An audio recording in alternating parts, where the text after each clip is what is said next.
We'd now like to move to the first keynote speech message from London 2012 to Tokyo 2020, how they have materialized the sustainability. We have former leader of the CSL of London who will be speaking. What position Shaun McCarthy and the organization took in overseeing the Olympic Games is what I'd like to use. On the right-hand side is the CSL, the Commission for Sustainable London 2012, which Mr. McCarthy headed. And an independent stance has been taken to monitor the Olympic Games. It was set up 6 years before the Olympic Games. And this was the first time in the Olympic Games that such an entity was established. And then we have the LOCOG. This would be equivalent of the TOCOG in Japan. And then you have the ODA, which is the Olympic Delivery Authority. And this is the entity which builds buildings. And Mr. McCarthy's entity is independent from all of these organizations. Sustainability, the WWF and NGO and other entities will be involved in monitoring sustainability directly to the minister, state minister, and the London mayor. And the Olympic Committee is one to which they report. And they can freely speak to the media. And through the website, they were able to speak freely.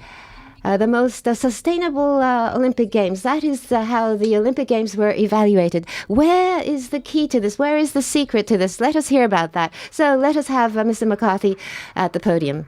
The floor is yours, sir.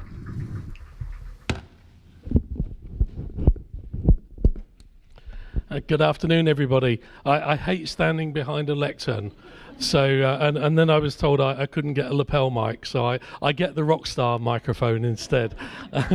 Good afternoon, and thank you for welcoming me to Japan. I've had a fantastic time here and some very productive meetings with people yesterday and today.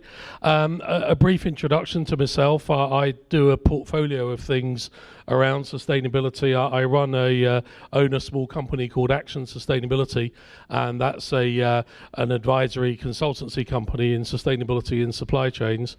I advise the Board of Transport for London on sustainability. I chair something called the Supply Chain Sustainability School. I advise Lafarge Tarmac. I'm a director of a little charity in Scotland called the Green Shoots Fund. But I'm here to talk to you today in my former role as chair of the Commission for Sustainable London 2012, and hopefully to share a few lessons and some messages for Tokyo. My first message, the one thing that you really need to understand about the Olympics, it's big! Imagine a really big thing. And here's our mayor, Boris Johnson, who may not be familiar to you, but he has a reputation for being a little eccentric. And he was trying to describe how big the London Olympics was when he was in Seoul in Korea. And he tried to describe it as being like eating a hippopotamus. Only to discover that the hippopotamus is an endangered species, and talking about eating one did not go down very well in Korea. If I can just take you back now to the 6th of July 2005, which was our moment in London when we were awarded the Olympics, and I know you've had a similar moment here in Tokyo. At that time, the biggest construction project in Europe was the fifth terminal at Heathrow Airport, and one of my responsibilities for the airport authority was to be responsible for sustainability for that building and that construction program. Heathrow Terminal 5 had an advisory committee on the environment, and that committee advised on some very challenging targets for the project. Once they provided their advice, the committee was disbanded, and some of the targets were achieved and some weren't. And of those targets that were not achieved, nothing very much was said, because there was no organisation there to really hold the delivery body to account for delivering on what they promised. If I take you forward now to April 2008, and Heathrow Terminal 5 opened as a new terminal, a magnificent building. The biggest construction project then in Europe was the Olympic Park.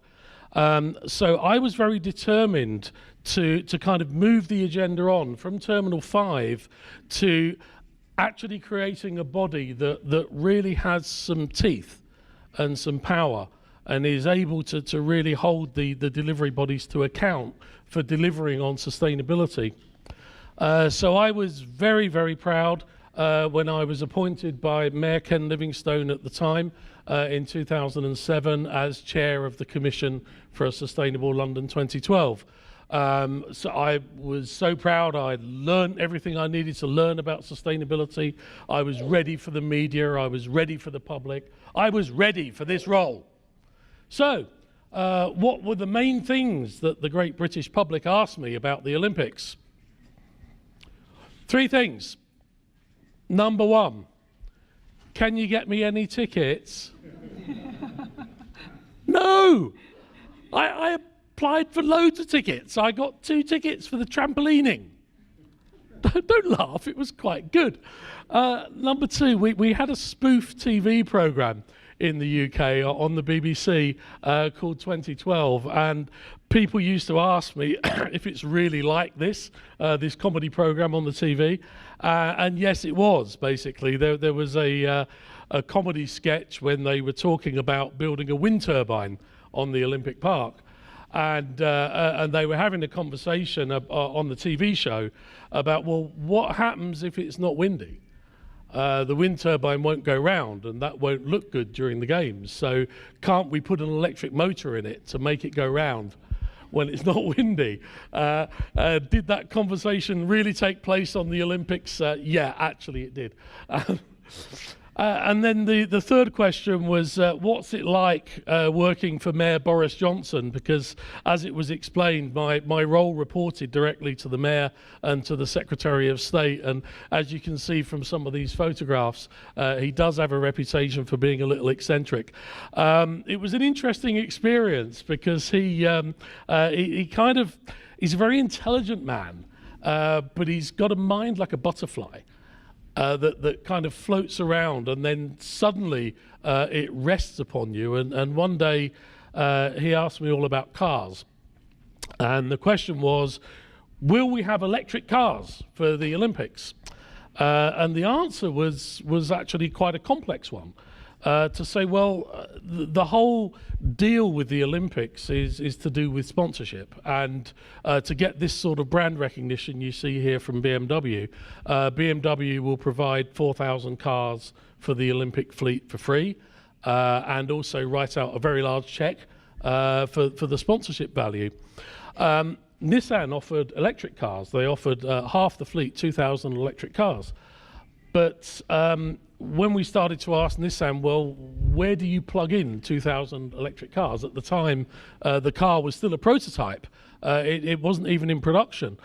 So the logistics were just not possible. And when we evaluated BMW's emissions, taking into account the number of electric cars that we could accommodate, then actually BMW was the strongest bid. From a point of view of emissions and also commercially. So I explained all this to the mayor and he understood. At least I thought he understood. And then he was being interviewed on TV a couple of weeks later, and he was being asked about, well, you know, how come you haven't chosen this electric car offer? And you know, you said it would be the greenest Olympics and it's not. And I thought, great, I've explained, I briefed the mayor, he understands. Tell them, give them the answer I gave you. What did he say? BMW gave us more money. Yeah, that was my moment of fame. I was really proud of that.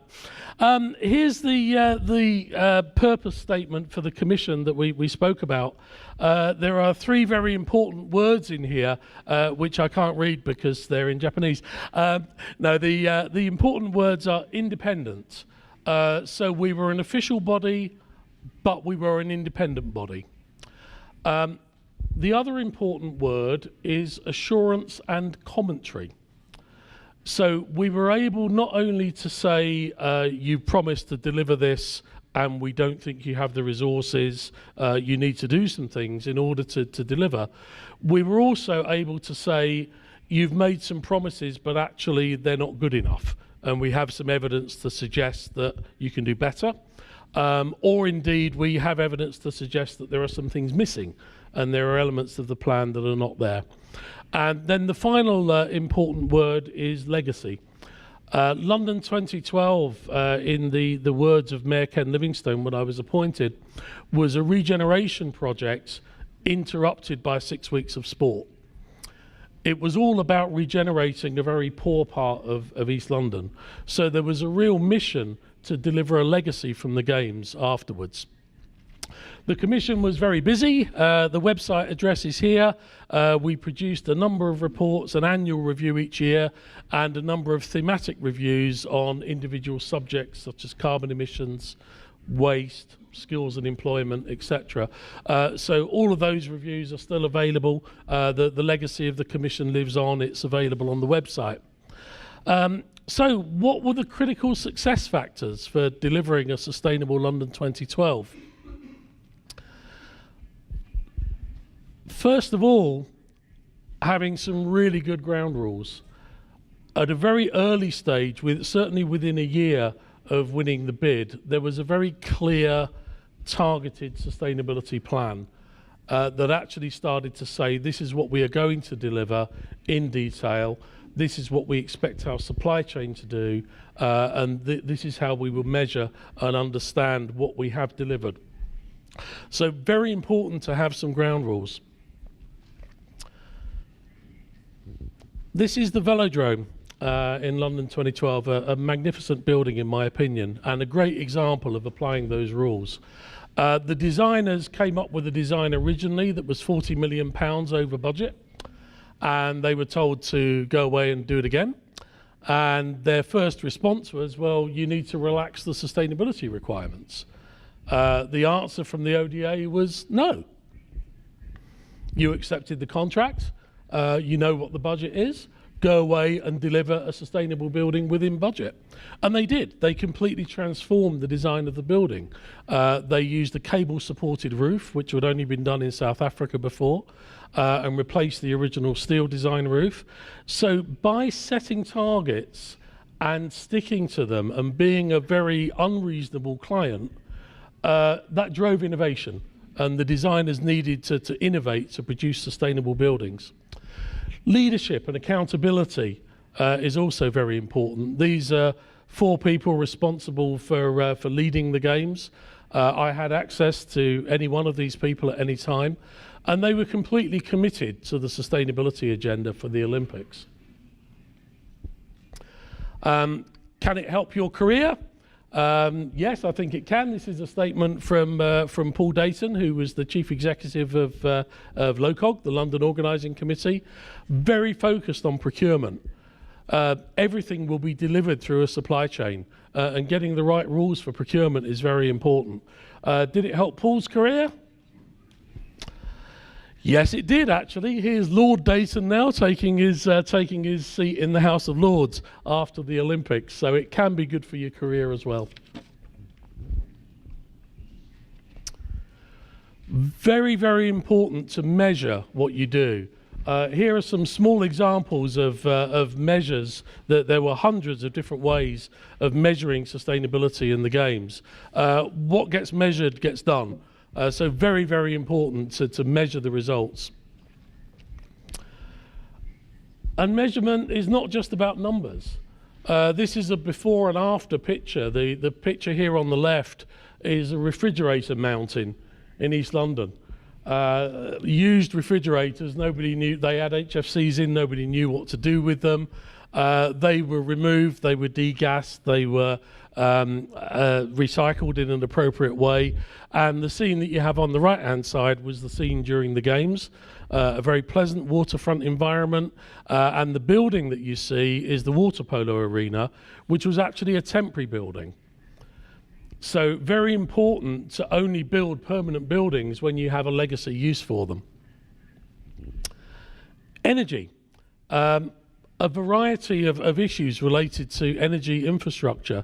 Firstly, the efficiency of the buildings. Every single building had to be 15% better energy consumption than the building regulations. There was software and web-based information during the games about the use of energy, and there was some great infrastructure.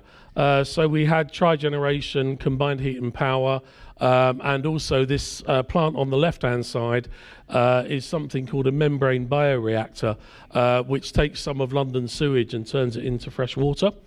So we had great infrastructure, but very little renewable energy. It was still tri-generation powered by gas, and I think we should have done better, and I think Tokyo has the opportunity to do much better. So if we start to think about emerging technology, we couldn't do electric cars in London. By 2020, I think that will be the expectation. We have efficient generation of energy and good infrastructure in London, but not renewable energy. That was just about okay in 2012, but I don't think it will be acceptable in 2020. So I think there are opportunities for Tokyo to move things on. Waste. There was a fantastic story on waste. Zero waste to landfill during the games. It required LOCOG to really provide forensic attention to detail for all of the packaging that comes onto the park. And over on the bottom right-hand corner here, this was my coffee cup one cold morning on the Olympic Park, with a little symbol there to say this is compostable packaging.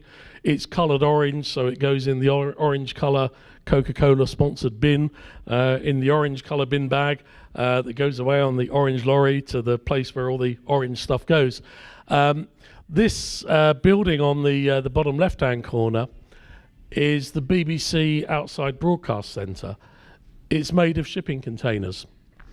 And when they'd finished with it, the shipping containers went back to be shipping containers.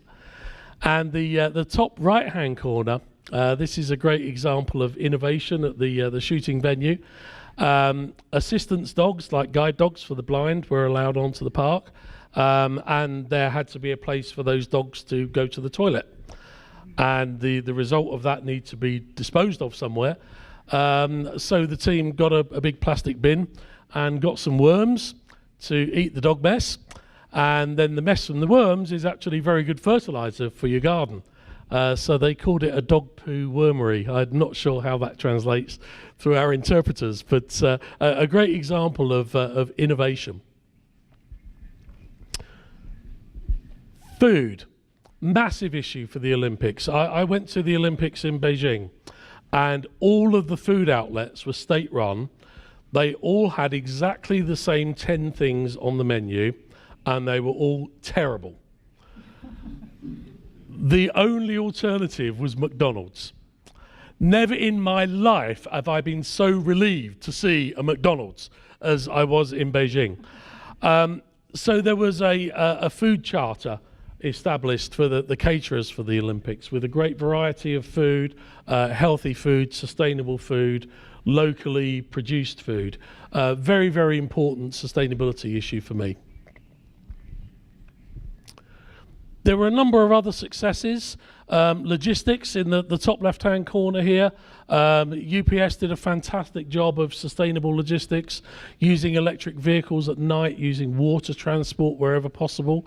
A failure in the top middle here, although we managed to eliminate HFCs, hydrofluorocarbons, from the air conditioning systems in the permanent buildings, there was not much we could do about refrigeration during the games. Fantastic green space. I think it's the first time that a truly green park has been established for the Olympics. Transport was a huge success. This is a train that was called the Olympic Javelin, which took us from St Pancras Station to Stratford in 7 minutes, which if any of you have tried to get around London would know that that's like the equivalent of the moon landing in technology terms. Great facilities for disabled people as well, so I think that was a real success. I mentioned earlier the membrane bioreactor that turns London sewage into fresh water. some of this fresh water was used as the feedstock for the trigeneration, for the combined heat and power. And some of that infrastructure went to the Olympic Village, which helped to provide hot water for the Olympic Village. So there was a very vague connection between London sewage and Usain Bolt's hot shower in the Olympic Park, and all of that infrastructure is available for legacy.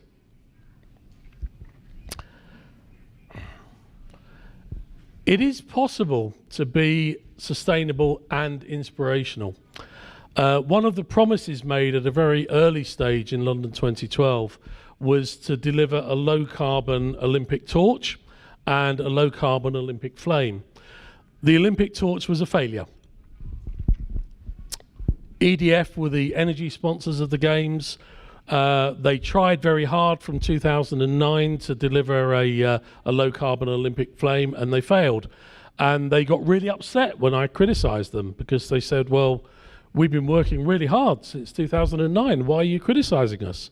I said, well, guys, I'm criticising you because you promised to deliver it in 2007. So what you're saying to me is you did nothing for 2 years, and now you're telling me you ran out of time. That's not good enough. And I was very insistent that the Olympic flame should be low carbon. And the team came up with this fantastic design where the whole thing came out of the ground. I don't know whether you saw it on the TV. But this Olympic flame, the whole structure weighs 16 tons. The Olympic cauldron in Beijing weighed 300 tons. And this device for an Olympic flame uses 15% of the gas of the Olympic flame in Beijing. So it looks fantastic. It's a really innovative design, and it's a sustainable design. Once again, if you push hard and require these things to happen, it will drive innovation. Let's not run away with the idea that the Olympics is a nice amateur sporting event where everybody gets together and holds hands in peace and harmony. It's very much a corporate event. And if you look at the picture here on the left-hand side, the nice multicolored sort of plasticky, bouncy floor covering was made by Dow Chemical of the USA, and so was the wrap around the Olympic Stadium. And that became very controversial. Dow Chemical were appointed as a top sponsor by the IOC, and then they were allowed to sponsor the wrap around the stadium. At that point, all hell broke loose with the NGOs, because some NGOs believe that Dow Chemical are responsible for the Bhopal disaster in 1984. Dow Chemical will say they're not, because they didn't buy Union Carbide until 2001. But nonetheless, there was great controversy, and I was deeply involved in this. I actually had personal threats and had to take security advice. It got very, very nasty. So sponsors and the ethical behavior of sponsors, or the perceived ethical behavior of sponsors, is a significant issue. We also had BP as a sponsor, which we appointed as fuel sponsor before the Deepwater Horizon disaster. And then had to deal with the whole issues around BP's responsible behaviour or otherwise for that disaster. On the right-hand side is a picture of the Olympic London 2012 mega store, which sells all manner of logoed merchandise that you don't really need, but people like to buy it. There were such huge queues outside this shop on a couple of the main days. They had to close it because the queue was causing a safety problem in the main concourse. It was incredible. There were some issues that we did not manage to solve that were all about the human rights and workers' rights in the supply chains of some of the merchandise. And there is an organisation called the Playfair Alliance that follows major sporting events around the world and tries to expose some of these weaknesses in human rights behaviour. And they were very successful in doing so.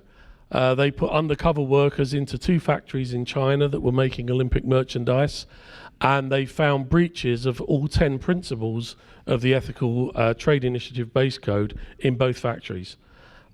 despite all of the efforts to provide assurance and to do audits. Direct engagement with the workforce was really very difficult to achieve, and something that's very difficult to achieve for any one host city. So this is something, once the Rio Olympics are over, the eyes of the world will be on Tokyo. And you will start to see pressure from NGOs such as these around ethical behaviour of sponsors, ethical issues within supply chains. And I can't pretend that we solve those issues in London, and I'm not sure that you'll necessarily solve them here in Tokyo, but do be aware that these are issues that need to be managed. Sustainable is not just about energy efficiency and waste and biodiversity. For me, it's about what you leave behind in legacy. And what we've left behind in London, in the top left corner here, is a fantastic Olympic village, which will be housing, is now housing in legacy. Some amazing new green space, the biggest new green park created in London for the past 200 years.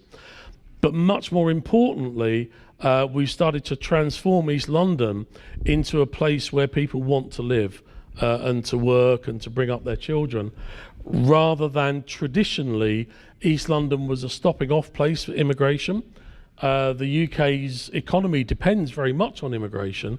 So immigrants would come to East London, they'd get a job, they'd work in East London, and their only ambition would be to get enough money to go and live somewhere else. Now, what we tried to do with the Olympics is to use that as a catalyst for trying to create a new part of London, a new destination where people want to live. But if you look at the top right-hand corner, we still have housing like this. So it's very much work in progress. I think that London 2012 has been a great example of what can be done with legacy and what can be done to use an Olympics to support regeneration. But there is still much more to do. So very much work in progress as far as I'm concerned.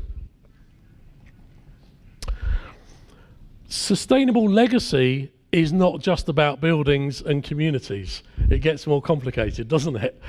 It's also about knowledge. And one of the things that I pushed very hard the delivery bodies to say, look, you must leave behind a legacy of knowledge. And they didn't want to do it at first, if I'm honest, but they did. And what we have now is the Learning Legacy website, which again you can find, you can Google it very easily. There are hundreds of case studies, tools, techniques, academic papers, information about the Olympics that are available free of charge. So you don't have to pay an army of consultants to come up with the blindingly obvious. And as I'm a consultant myself, maybe I shouldn't say that. So great legacy of knowledge, a lot of information available for you out there. I'm very proud to have moved the sustainability agenda on in the construction sector, and I now chair something that we call the Supply Chain Sustainability School, which is an online learning environment based on a lot of learning from the Olympics that helps the supply chain in the construction sector to be more sustainable. So I think we've got a great knowledge legacy from London, which is very important. So finally, this was Lord Coe's promise to deliver a sustainable games for London. Did we deliver a sustainable games? What do you think? No! No! How can you use all of those resources, build all of that stuff, and have people traveling from all over the world to watch a bunch of people run round in circles? Is that sustainable? No, it's not. We've always contested that there is no such thing as a sustainable Olympic Games.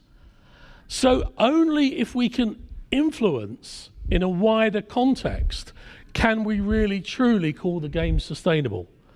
In other words, if we can inspire a generation to greater sustainability, then we can call our Games sustainable. I hope I've inspired you a little bit today, ladies and gentlemen. Thank you very much for listening to me. Thank you.